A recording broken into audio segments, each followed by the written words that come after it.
it going, everyone? Yes, good energy in the room. I'm feeling it. Powerful women on stage, powerful women in this room. If you hear, you are making a difference. Let's give it up to all of you. Yes, give yourselves credit. You showed up. So I do want to share some accolades for these incredible women because we had some intros, but you didn't really hear all the stuff they've done. So let's just say Drea, creator, host, speaker, named by New York Magazine's The Cut as one of the best TikTokers to follow, and founder of Sabi Slangs, also Forbes top creator and 30 under 30. Give it up for Drea. Jackie over here, creator and co-founder of Forever Mood, NAACP's first ever YouTuber of the Year, Adweek Creator Visionary Award, Glamour's Women of the Year, Refinery 29's Beauty Innovator of the Year, WWD Beauty Inc. Awards Influencer of the Year, and has been nominated for 3 People's Choice Awards. Jackie Aina! Woo, I need to breathe. Kelly Girardi, okay. This girl's an astronaut. Yo, Period. All right, she, the 90th woman in history to fly to space.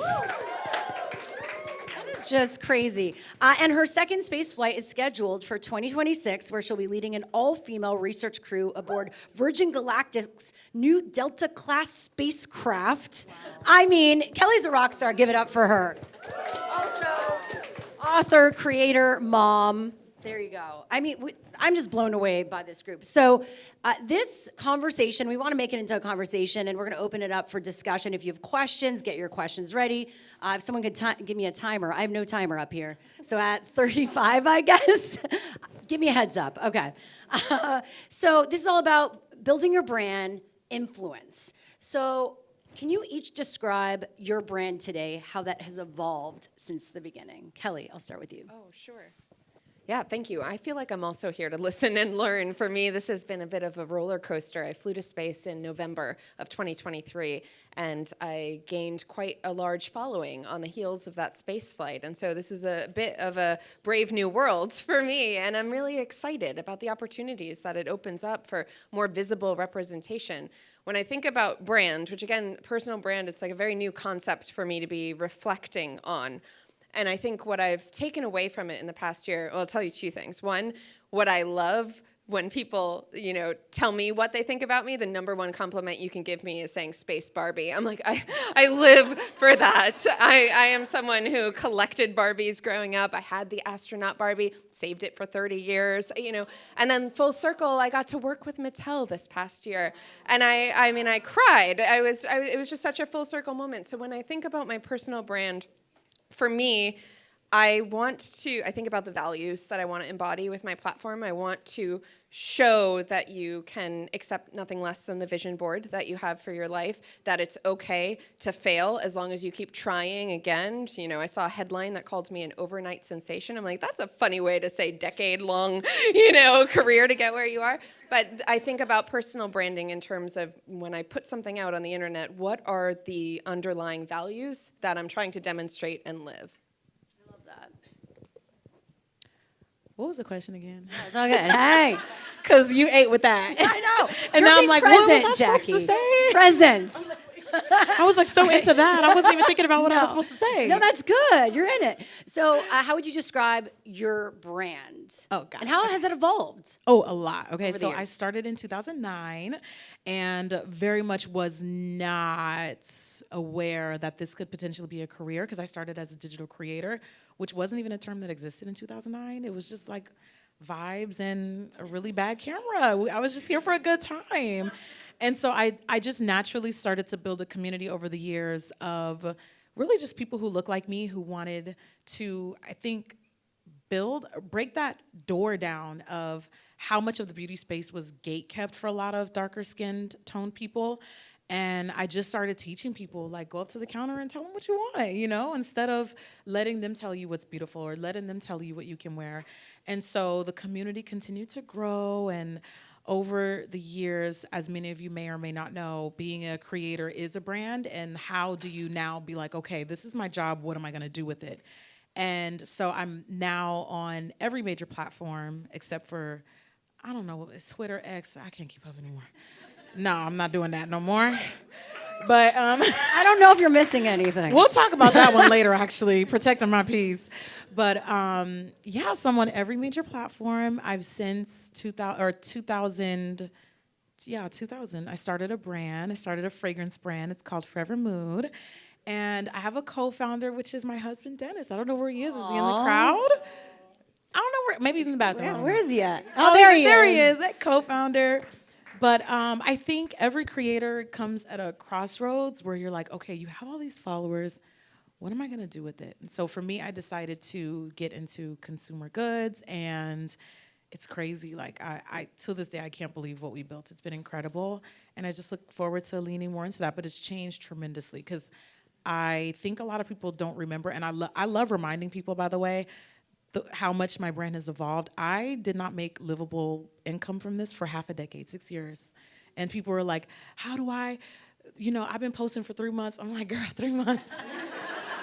That's cute. I'm like, I'm not trying to laugh, but girl, I'm like, sometimes girl, 3 months, girl, like, I'm like, you have to really sometimes put in work when you really, really, really, really, really want something. And it just so happened that at the time I didn't know it was gonna turn into this, but it was like, all right, well, I'm here, half a decade in, like, you gotta start making money. So eventually I caught on. I learned how to like go viral, reach bigger audiences, and that took time, but it's completely, completely different because I did not think this could be a job. And now it's a job for others that I'm providing, income for. And I have a team and I'm building an empire. So I'm proud of that. Yes. I really love what you said about like, it takes time to build it. Because when people start, I think the biggest thing with personal brand and being a creator is like, you have to know your why. That's the most important thing. The why could be money, maybe you want to make money, but it's not gonna keep you when things get low and low. What's gonna be where you wanna make an impact. And I know for me, with my personal brand, my why has always been to positively impact myself and the world and the people around me. So if you don't know me, I use humor on my platform to amplify my Nigerian culture. My background is in engineering, and in you remember that, right? I forgot you were an engineer. Girl. We have so many smarty pants here. Girl, listen, Wow. I quit my, yeah, we're Nigerian. Yeah. Doctor, lawyer, engineer. If you have immigrant parents, your parents will tell you doctor, lawyer, engineer, those are the only options. And I did that. I did engineering, and I was working as an engineer and traveling back and forth to LA to collaborate with people. But I knew like life is too short for you not to follow your dreams, and that calling on my heart was use your creativity. You have that creative mind to create content. So I was on Vine, and I lost 700,000 followers. Gone, zero, to nothing. And this was in 2018-ish or 2018, and I had to start from scratch. So what I did is I went on TikTok, and I used that engineering brain. I'm like, okay, how can I really understand the algorithm? Because there's two pieces to being a successful content creator. Understand the algorithm and understand your audience. So I studied, okay, what videos, when I post, what timing, how long is my video that it helps to convert? How do I tell the algorithm, I want this video to target this certain people? How can I use certain keywords for my videos to reach those target demographic? And then on my end, I saw like, okay, what do I love the most? I love talking about my culture, again, Nigerian. I always feed someone jollof rice. I always say, come learn the new Nigerian dances. So I showed up on TikTok as myself, authentically, amplifying my Nigerian culture, doing African mom skits, teaching people Nigerian slangs. And all of a sudden, I found a community that resonated with that. From not just Africans, but also people who just love culture. And by being authentic and consistently posting, not just 3 months, consistently after losing all those followers, I finally grew an audience, and now I'm happy to say I can be a full-time creator, recognized by Forbes, and I'm happy to be doing what I'm doing, making an impact. Anytime I meet people in public and they're like, oh, I watch your videos, like I was at the airport yesterday, she's like, how should I get on TikTok? And I'm like, yeah, that's me. I feel like they watch my video, that means they got joy from my video, and I've made an impact, and I'm doing the Lord's work, so. I just got chills. And I've known Drea for many years, so it's been beautiful to see how you've evolved as well. Yeah, Shira was the first person to give me an opportunity. I wanted to do hosting. Still want to be a successful host. That's my ultimate dream. But she has a company, Watch Trending, and she's like, I was like, Shira, I want to learn how to host. She's like, girl, come to my office, do this hosting sessions. And I was like practicing. I got to become a better host through you. So thank you so much. Thank you. All right, I'm gonna cry. No, I'm not gonna. All right, so let's get it together. So yeah, let's talk about your brand, but then you build brands. You two have companies. Do you have a company yet? You have a book. I can see, yeah. But then also you work obviously for companies. How do you balance between that, right? What you put on your own platforms, your company platforms, leverage your own personal brand for the companies you work with. Are there issues around that? What is the strategy here? Because I'm sure you got to pay attention. You got to work, but then you're doing TikTok dances, right? And trends. No, or trends. But I saw you like you're doing trends, right? And then like, what's the balance of paying attention in the work you're doing? And then when you're like, come on, fellow female astronauts, let's do a video right now. Yeah, absolutely. You know, it's funny for my platform. I would say the biggest thing I have to worry. We joke like we have a lot of medical debriefs. I'm like the biggest risk to HIPAA is me on the internet. Like I am incapable of suffering in silence through IVF or anything else, and so like I need to talk about what's going on in my life if I'm going to have a platform. And so for me, I actually would be interested in hearing from you two. I find it impossible to separate what I put out online from what I'm living in real life. Or to make a distinct sort of brand that exists separate as an entity than me, because my content tends to be just so relevant to what's going on in my life and my career. And I have made a commitment to be incredibly open about my journey, especially with IVF right now. My version of girl math is trying to figure out how many cycles can I still do before the space flight in 2026, after which January is my last attempt. And if that doesn't work, we're talking about, then looking to 2027. And so all of that I put out there. I will say that the people that I work with, and I work with a lot of incredibly professional, of course, organizations. Many people in this industry have a much more conservative approach to media and aren't putting their personal business out there. But I found it to be very important. I was the 90th woman in history to leave our planet. I did not grow up having representation that was visible.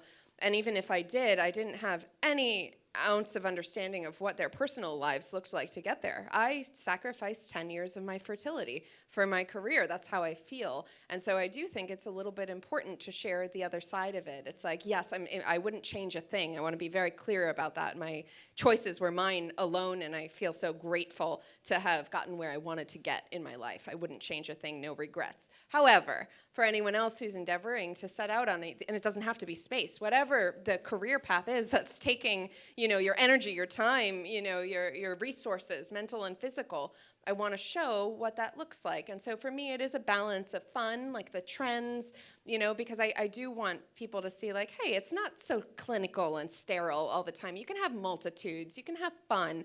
And then I want to show the sort of lower lows and what it takes and sort of what it takes from you sometimes. And then the highest highs, like quite literally. And so that's really I haven't yet figured out how to separate myself, as a creator from the content that I put out or a brand that exists outside of me. Valid, yeah. That was really valid. I have kind of the opposite experience because I've been on the internet so long, so I've seen every trend cycle you can think of. I've seen things backfire. So I've learned from a very, very early on, like, I'm just gonna stick to makeup and don't, everything else that is, whatever's non-makeup related, that's nobody's business but mine. And then it wasn't until really like COVID when I started to like pivot my content and I started to going into lifestyle content, which was like home decor, cleaning, organizing, and things like that. But when people hear lifestyle, they're like, what do you eat every day? Or, what time do you wake up? They want to know like everything. And so I'm still like, I love y'all, but I just can't be that girl. Like, I just can't. It's really, especially, and I'm sure many of you guys in the audience can relate to this, but similarly to what you described, Kelly, about your experiences, I find that because I'm in a marginalized group myself, it's actually incredibly important for me to experience those things in real time without outside criticism. And so I think my audience is very understanding of that. They know that I'm not gonna get online and talk about the worst thing. Like they're not gonna get family drama, they're not gonna get personal stuff. My content is lifestyle, but it's not my personal life, if that makes sense. I try to, which also means you have to get really creative. So instead of just like turning on my camera and talking about what literally happened 3 hours ago, I know that I'm not gonna do that. So like, what are other ways I can engage with my audience, engage with my community, and also keep my content fun? And it's not the easiest thing to do because I also have a brand and a man and a family and friends, personal life. So I constantly have to come up with new types of content to keep them engaged without like exploiting myself in the process and my relationship. Because I'm not gonna lie, it's the easiest thing to do. The easiest thing I could do is literally just turn on the camera and film everything. I could do that in my sleep. But I know I would not have peace. And in order for me to do this job at my best ability, I have to have peace and I have to have balance.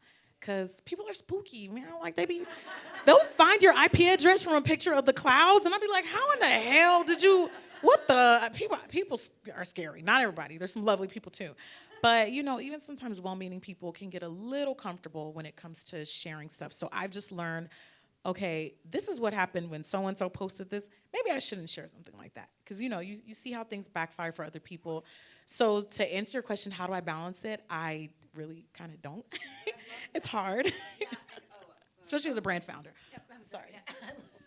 So no, I think it's really interesting what you say, and I want to like double tap and emphasize like really knowing what works for you is important. Really like reflecting, taking a beat to reflect on, I feel really amazing and lit up when I share, right?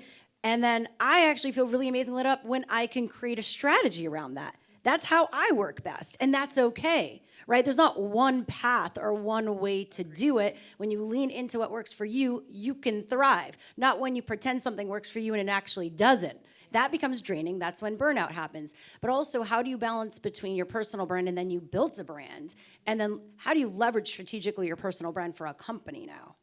There's a lot of crossover because it's home fragrance and it's fine fragrance. So it's very, very easy to incorporate all of these things in my content. So like, for example, when I do cleaning content, the last thing I'm gonna do is light one of my candles, because that's what I would do offline anyway. That's what I would do if the cameras weren't rolling anyway. Or when I wake up in the morning and I'm showing like a day in the life and I am wearing fragrance, those are natural and organic ways I can include our fine fragrance.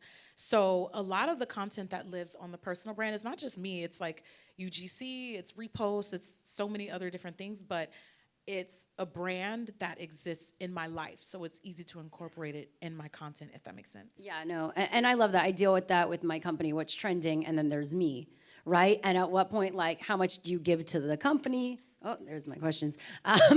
It's okay, it's all in here. And then how much do you, oh my, you're so sweet, thank you. How much do you build for yourself? And then I've gotten even like feedback of like, why aren't you putting more, content to the company? You're putting your content to your personal social, and it's a constant balancing act. That does happen, right? What about you, Drea? In terms of how you're looking at your brand and creating content for your brand versus now your company that you've started, which you can share more about. So hey family, I just launched a card game called Sabi Slangs. So thank you so much, honey. In Nigeria, Sabi means to know. So if you're on my page, you're gonna learn a lot about Nigerian culture. And what people love the most is when I teach people Nigerian slangs. So I taught celebrities on the Oscars red carpet Nigerian slangs, BT red carpet in Thailand, Japan, Mexico. Now listen, if I travel everywhere, my bank account will go to zero. So I'm like, how can I bring the joy from my content right to people's homes? And it's kind of like what you were talking about too. I wanted to launch a product that's very easily can organically integrate into my content, right? Because when it comes to the card game, I love fun stuff. The world is too serious now, and everything's so serious and sad, and I'm like, how can I bring this fun and joy to people's homes and the love for my culture? So when it comes to Sabi Slangs and balancing my personal brand and my business, I feel like I can easily organically just put in my content. When I teach people Nigerian slangs, before I used to use my phone to be like, hey, how do you say this slang? I will use the card now. Hey, here's the card. How do you say this slang? And even when I'm working with brands too, outside just my own personal brand, I only work with companies that I use. If I don't use the brand, I won't work with it. And the biggest thing for me too, if the brand does not respect my culture and the way I speak, I won't work with the brand. I had a brand before I worked with, I won't mention their name, but I sent them a video and they're like, hey, she pronounced this weird. They just say, instead of burger, I said boga, because in a Nigerian accent. That's not the word. I'm not putting it out blast. But I was like, is that the correction they want me to make? Whenever I talk, if I'm talking with family, my Nigerian accent comes out. If I'm talking with friends, my American accent comes out. I should be able to be authentically myself when I'm posting. So I said, no more. Because the thing, when I look at a lot of content creators, especially Black creators, there's a girl that's an up-and-coming creator, and she posted, I don't get any brand deals, though I have a lot of follows and comments and engagement, but no brands want to work with me. Maybe because I talk about my culture and I'm not marketable and sellable. And I DM'd her, I was like, hey, listen, don't you ever think that. Just because you're creative color does not mean you're not worthy of getting good partnership, worthy of making this a full-time career. And when I think about my story, the one brand that really took a big bet on me was Nissan. I told y'all I quit my engineering job. When I quit my engineering job, I put everything in my Nissan Altima. That was the first car I ever bought when I graduated college with all my life savings. And drove that car to LA and moved there, and I was grinding, going to hosting classes with the Nissan, going to collaborations with Nissan. And then finally, fast forward, in 2022, they reached out to me for a brand ambassador position, and they gave me a car. A big testimony, and I was like, this Nissan, oh, I worship y'all. Listen, I'll ride or die for Nissan, because I'm like, you took a bet on me, and that's how I got so many more opportunities. So I tell that story because it's very important when you're building a brand, whether a personal brand or a business, make sure that you connect with that brand. Make sure you actually love that business, and it isn't just for the money. Make sure because people can see that, the audience can see it. Because when I talk about a certain brand, they know, okay, Drea actually likes that brand. Drea actually supports that brand. Drea actually uses that company. So that's very important when I think about that personal and business brand. Yeah. And it reminds me, like, of my agent, when I'm, like, hitting them up, like, I love this brand, I want to work with them. They're like, have you posted anything about them lately? Do you have sample posts or videos? So, like, that is the reason why. If you want something to happen, you got to post about it. Yes. It's not going to just come to you. If you want to work with beauty brands, you got to lean into the beauty. If you want to partner with a car brand, lean into the car, right? And all of that. Speaking of which, we did bring up livable income and what that means in the creator economy. I feel like the creator economy, everyone wants to be a creator these days. It's blowing up, billion-dollar industry. But you might have heard the headlines. It's still pretty difficult. It's challenging. I guess, what is each your take on making money and revenue, how you approach making money as your brand in this new economy? Drea. When you say making money, like, oh yeah, there's no second question. It's making money. Okay, how do I make money? Like, sometimes, like, I personally have my personal brand revenue, I have my company revenue, I do speaking, I do, there's merch, there's this, that. Everyone has their own approach to how, oh my Lord, don't worry about it. You're good, no, girl. it's fine. It's all in here. No, I don't even need them. I was gonna use my phone. Damn, I should have gone with the technology, paper. Like, how do you approach it strategically, or do you? Everything I do is all strategy. Again, the engineering mindset, it's all built on strategy. When I went to USC to get my master's degree, again, African, always overachiever. I started realizing that as a content creator, how can I stand out versus my peers? I have to treat my brand as a business. I am a company. So when I pitch myself, when I reach out to brands, I'm gonna send a good email with a pitch deck to let people know, hey, this is my media kit, this is my engagement rate, this is my people that are following me, please work with me. Not please, because in reality, these companies, they need you more than you need them, right? Because your followers are their customers. So if they're coming to you, they should come correct. But yeah, that's how I always saw my brand, my business, right? And I always thought about, okay, how can I have multiple streams of income, right? Hence why I launched Subby Slangs, right? Now I have my own physical product. And also I do public speaking or I do hosting. So there's different pillars. That's how I approach when it comes to content creation with brands. But I will say that reaching out to brands is so important, because when I first started, I used to email like 10 companies a day. I'll reach out to the agencies. I'll go on, if it's a brand I want to work with, for example, like Best Buy. I'll go on LinkedIn and type in Best Buy influencer, influencer manager, or whatever job, and I'll find them. I'll DM them. If they don't answer me on LinkedIn, I will find their Instagram and I'll slide in their DMs. Because when you're desperate and you want to make it as a creator, don't just be relaxed. Like, oh, okay, it'll come to me. Like, you have to actually want it and you have to actually go after it. Yeah. What about you, Jackie? Because now you have many different parts of your business. Yeah. Now I do, especially as a brand founder. First and foremost, I do not adamantly take salary from Forever Mood because my employees need to get paid. And hear you on that. We're kind of cool. I'm like, I can make revenue from other places, so we're very knee deep in the like still almost startup phase. So I'm like, everybody doesn't need to get paid. I don't really care. Like, it's fine. I make money in other places. And also, like, I didn't start this brand just based off of money, so like it can wait. And I know that when it does get there, I won't be complaining. So I'm willing to think about the long haul result of, just making money from other places in the meantime, which is great. And as far as a creator, so Drea, yeah, same as far as like grinding and hustling and putting yourself out there. I haven't really had to myself reach out to brands directly because I have like representation, I have an agent, I have a manager, but I will say it does take time. These are not things that you're gonna get your first, well, it's very rare, it's not impossible, but it's very rare that you'll get signed with like a management or agency your first like 6 months of creating content or your first year. It's extremely rare, extremely, extremely rare. And side note, when it does happen to other people, don't get bummed out if it doesn't, happen in the same speed for everyone, because comparison is the thief of joy. And in this industry, there's still kind of no standard. So it's really, like there is one, but there isn't, and the standard is consistently changing. So I think it's best that you don't get caught up in, oh my God, this person did it in this time frame, because it'll just be a rat race and you'll just drive yourself crazy. So outside of the product line, I have sponsorship opportunities. And much like Drea, especially if any of you guys have ever seen my content, if you don't align with me professionally, personally, if you're not going to pay me the standard of what you're willing to pay other creators, especially creators that don't look like me, and yes, we do talk, we snitch very loudly.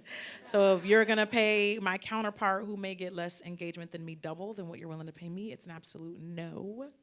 And I'm willing to say no, even if I might need a little bit. No, it's okay. It's fine. We're not going backwards. We're going forward, okay?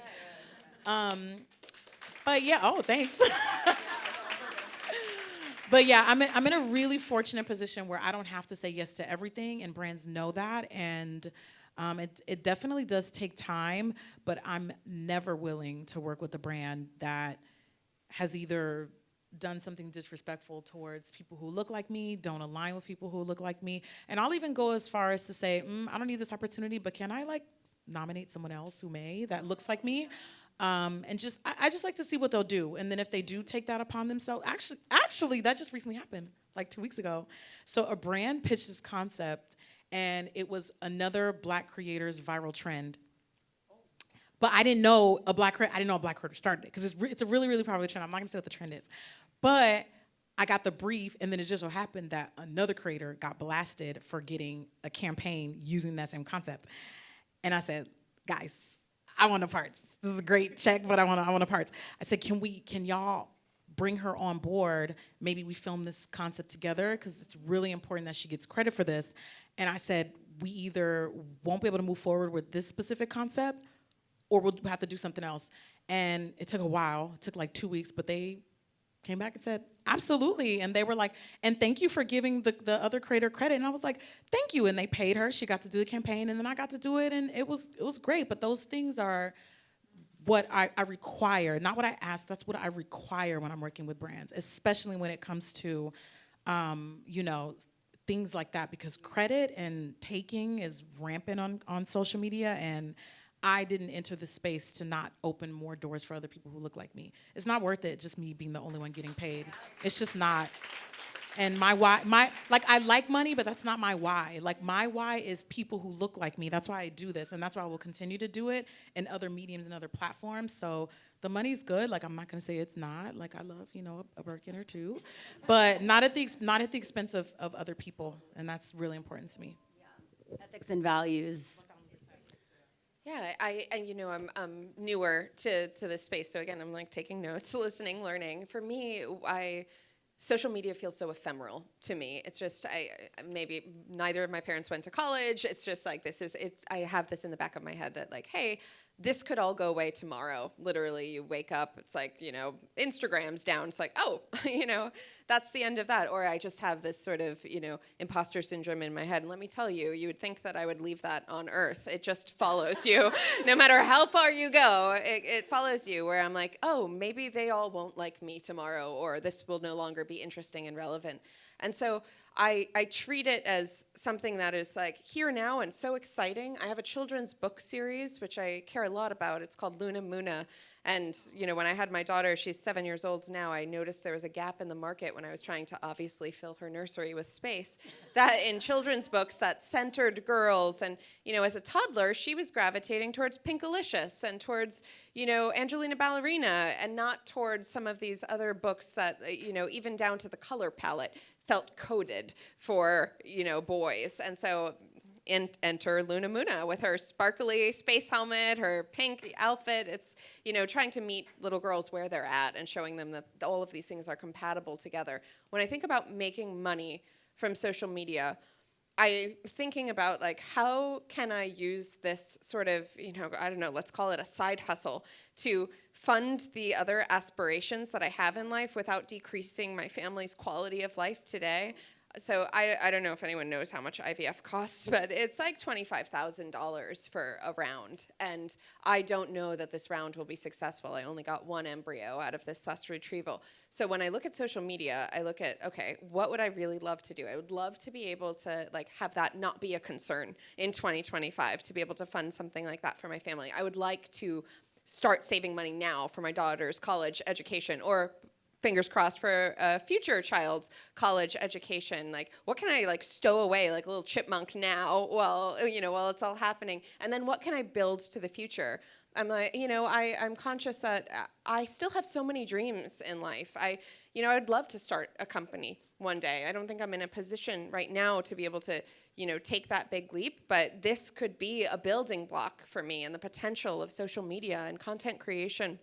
And to be very specific, my sources of income on social media are also related to giving talks, like you mentioned, or endorsement deals. I hold myself, similar to you both, to a very high bar. It's like, especially with my background, you're not gonna see me hawking a supplement or something that's like promising something if it's not data backed, or I wanna see the studies, show me the statistical significance of that. So I think that sort of removes me from a large portion of opportunities very happily, because that's not my interest. But I am looking forward to using social media as a way to sort of build real products in the real world that I care about. I love your story. I think that's so aspirational, to be able to start a company that actually has tangible products that integrate into your life and that you care about. I would love to do, the same thing one day. And so that's how I'm using it. Yeah, no, I love that. And also, it's like taking the pressure off of social media. Like, now I want to be a creator. This needs to happen at this time. This needs, like, all of you have stories of how you've entered it in different ways. And so when you take the pressure off, you can lean into more being yourself and experimenting with what works, learning from failures and doubling down on what works. The failures need to be part of it, or else you're not going to learn. So it's like you can't skip that, right? There was an Amazon influencer case. I don't know if you know this Amazon influencer suing another influencer for copying her aesthetic. Yes, this is a thing. So quickly, and then I want to go to some questions. What is each of your take on this, if you have a take on this? Are you worried about someone else copying you, or how do you lean into, imitation versus inspiration? Where will this lead the creator space? Well, I'll tell you one, there are a lot of people who have copied me and still, but you're always gonna be 2 steps behind, so keep going, I don't really care. I'm sorry, but if people wanted to watch Jackie 2.0, they'd be watching me. So I don't take it personally, because I think that sometimes people have to find their way, and sometimes it may look like, taking from here, taking from there. I'm not saying I would encourage it, but it does happen. It happens all the time. And I just try not to get too focused on it. I just, just leave people be. And nothing's more like awkward than when you see someone call that out specifically, and then the audience will be like, no, actually this person did this first, and then it's like, ooh, like egg on the face, like maybe I was wrong, now I'm embarrassed, cringe. So I just kind of let people do what they do, and I don't take it personally. At the end of the day, as long as I'm working, as long as it's not like taking away from me, like you can't take my brand name, because we've definitely had some interesting people who have attempted to do stuff like that. That's a whole different process though, because that's not the creator you're copying like an actual brand. But I don't pay attention to that kind of stuff. I try not to get focused on that. I already got enough problems, and I really don't care, because you're always going to be 2 steps behind the person you're copying. So if I'm like, well, if that's that deep, then you don't got no other sources of inspiration. I mean, I'm an influencer. I guess I'm doing it right, I think. I guess. But yeah, it's weird. But okay, I just don't really care.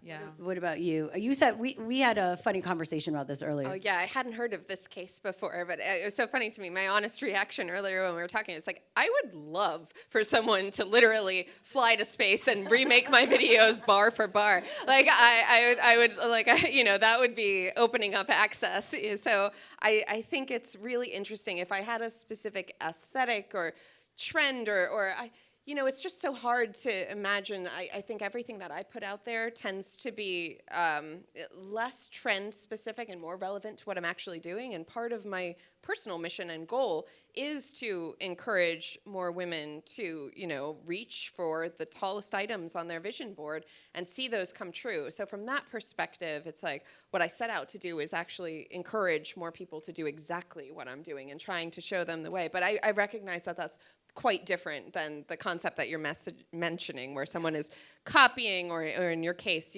really trying to co-opt a persona and creating brand confusion or theft. Like that's a very different. Yeah, that is very different.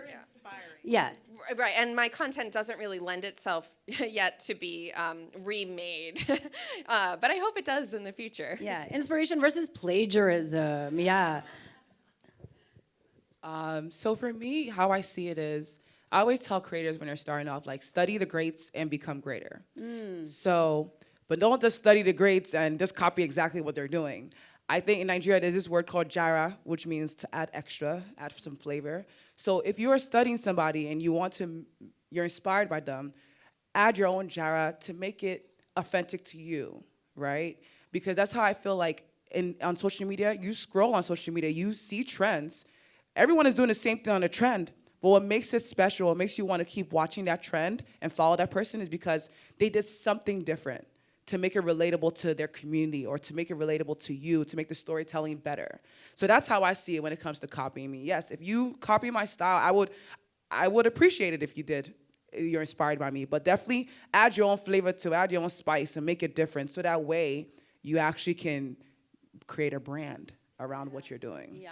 Quickly, it reminded me, so 2 trends that I went very viral for that people recreated, and it never crossed my mind to think of it in this light because I was so honored, and so I think there is a difference. One was during my egg retrieval for IVF. My family got me a bouquet of white roses representing how many eggs were retrieved, and then over the 2-week period where you find out how many fertilized, how many survived to blastocyst, how many were genetically healthy, I was removing roses in real time to show, the steep decline of your expectations, and that trend went very viral, but I loved it because it showed me that other partners were buying their wives or their partners, doing this. It was like a beautiful thing. And then the second one, my mom threw me a career shower. We've always done career showers for my second spaceflight announcement, technically a space sprinkle because it was my second.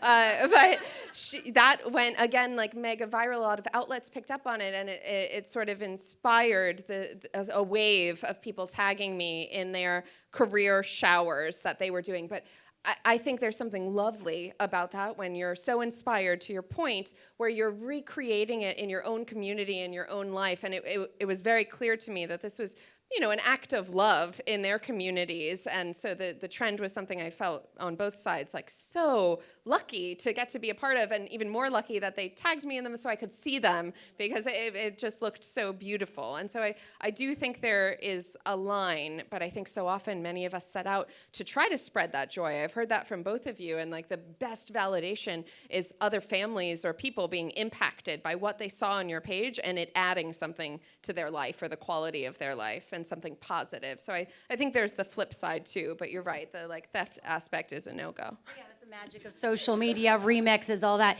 And neither here nor there, but Mr. Beast was talking in this interview about the difference between copy and paste versus copy and taste, right? I wrote about it in my weekly newsletter. Subscribe. Link in bio. All right. One question. I don't know if we have any questions. We're wrapping. All right. Here, then here. Yes. There you go. What's your name? Where are you from? I'm Jessica. I'm from Burbank. Firstly, you ladies are so amazing. My question is, early on in your careers, did you ever struggle with fear of judgment, especially from people that you know personally? I think starting out, a lot of people have that issue. So if so, how did you overcome it, or what advice do you have? I can start snap the mic. Definitely, I told you I come from a Nigerian family, so doctor, lawyer, engineer. So if you quitting my engineering job to become a full-time creator was a big no for them. But the thing is, people always tell you no till you make it, and then they're like, oh my gosh, hey friend, give me some tips. How do I grow? And I've gotten a lot of that now. And so I think in the beginning it's always like, that social media thing you're doing. But again, it's all about if you're passionate about it and you genuinely want to create a brand and build that audience, go after it. Cover your ears, cover your eyes, just tunnel vision of what you want to do. And because you love it, you're gonna be successful at it. Yeah. I have a particularly unique point of view on this specifically because this was 2009. So the vlogger era hadn't even really tapped in. So it was like, you're talking to a camera by yourself. Are you okay? It was giving straight jacket girl. So it was just cringe. It was embarrassing. It was literally something you would not want to do around other people. It was bad. And this was also coincidentally the year that I dropped out of college. And I'm also Nigerian, as Drea is. And that was a big, what are you doing with your life? But also, why are you talking to a camera by yourself? Do we need to book some, It was just given institutionalized. So everybody thought something was wrong with me. They thought I was crazy. But the good thing is I was also the time that my parents got divorced, so they were distracted battling it out. So then I was like, okay, well y'all figure that out. I'm just gonna be doing this on camera. So yes, it was really embarrassing and it was really cringe and it was also completely uncharted territory at the time, but I was having fun. It was the first time I was sadly hearing positive things from people that I didn't even know. At the time I was married and I was also in the military. Whole different story. I've lived 50 lives. I know. So I was married, living in Hawaii in the military. So I was isolated. I didn't have a lot of friends. I wasn't really working. So at that time, the embarrassment and the cringe of what I was doing was not overshadowing the positivity of building that community and the fun that I got from that. So to answer your question, big yes, it was really embarrassing, but I didn't really care. I just was I'm just here, whatever. Who cares what people say? And you just roll. I would get these comments from family members, and I would just roll my eyes and smile and yeah, auntie, thank you. But just pay it no mind. I promise you. First they laugh, then they copy. No. But I promise you, if you're already a creator, if you're thinking about it, you're inspiring someone that is pretending to not see you. So don't even trust me. Yeah. You'd be surprised how many people are secretly taking notes. And the real tea is people laugh because they wish they could do it, but they can't. The courage to do it. Yeah. So they're gonna laugh and try to get you to not do what they truly don't have the guts to do. It's just crazy that being yourself is a revolutionary concept. But I'm you could also do that too. But whatever. It is what it is. Yeah, my crewmates are changing my call sign to Hollywood because they're what are you doing today? Tonight, this and that. And it's all with love, but it is cringy. Yeah. But and even when I'm setting up, I have a vision. I'm sure you have a creative mind. You've got an idea of what you want to capture, what you want to put out there. The doing of, the sausage making of making a video is so I still am like, oh, if I'm in public, it's like a little awkward to set up my phone or to ask someone to hold it. But I've learned, like, I want the shot, I want the shot. And last night at the party, we were doing photos at the TheWrap pre-party last night. Like, I had my little Alex Earl light that I was like, wait, can we hold this? Can we get like good lighting? And so I think to be just sort of unabashed about it teaches others how to treat you, basically. If you're not ashamed about it, then they're, the awkward one if they're going to make a big deal about it. But get the shot. And the first video you do will be different than the third, fourth, fifth.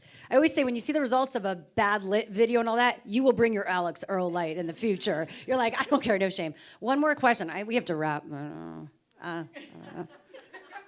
We have to wrap at the wrap. Do you have a minute? Is this getting taken over? Oh, mother effer.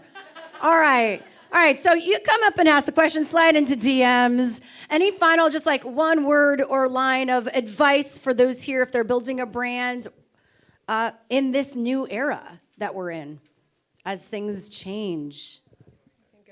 Yeah, I would say reach high. Like, don't apply a limit to yourself and don't allow someone else's perception of what you're capable of to drive your own imagination. You really have to. It was never this should be me. There's no ego, but it was always a mindset of, well, if I work hard enough, why not me? And I think that is such an important mindset to cultivate in anything you do. Put yourself out there. It's like the worst that can happen is it doesn't all work out, the way you thought. But then you get up and you do it again and again, and that is what's going to create the success. If you never try in the first place, you'll never know, and then you're guaranteed to not have that success. So a non-zero chance is still a chance. Do it.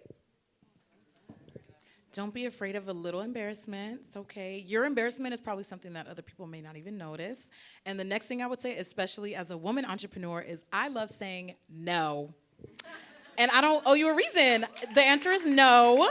And sometimes it really just is required of me, my time, my mental health, because this is an incredibly high stress job. And sometimes we have the tendency to take on too much and want to mother everybody. And everybody don't deserve a mama, no shade. But like everybody, you can't be that to everybody. Sometimes you have to be that to yourself. So normalize saying no if it means having better balance in your life.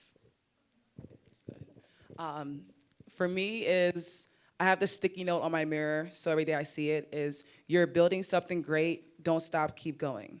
So whatever you're working on, there's always gonna be lows. There's always gonna be lows of lows, but just keep going because you're gonna be so happy that when you continue to the finish line. And if you're doing content, authenticity. I know that word is becoming a buzzword, but it's so true. People they come to your page because of you, but they'll stay they come to your page, they discover your page because of your content, but they stay because of who you are.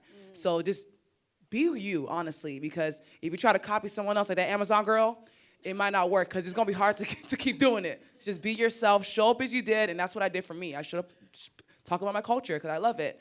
And today, I have a very good success story, so just do it. That's the formula, be yourself. Amazing. Well, give it up for our incredible speakers. Thanks for your great energy today. Follow them, check out what they're doing, buy their products, and have a great rest of your Savvy day. Slangs, Forever Mood. Yes. Thank you.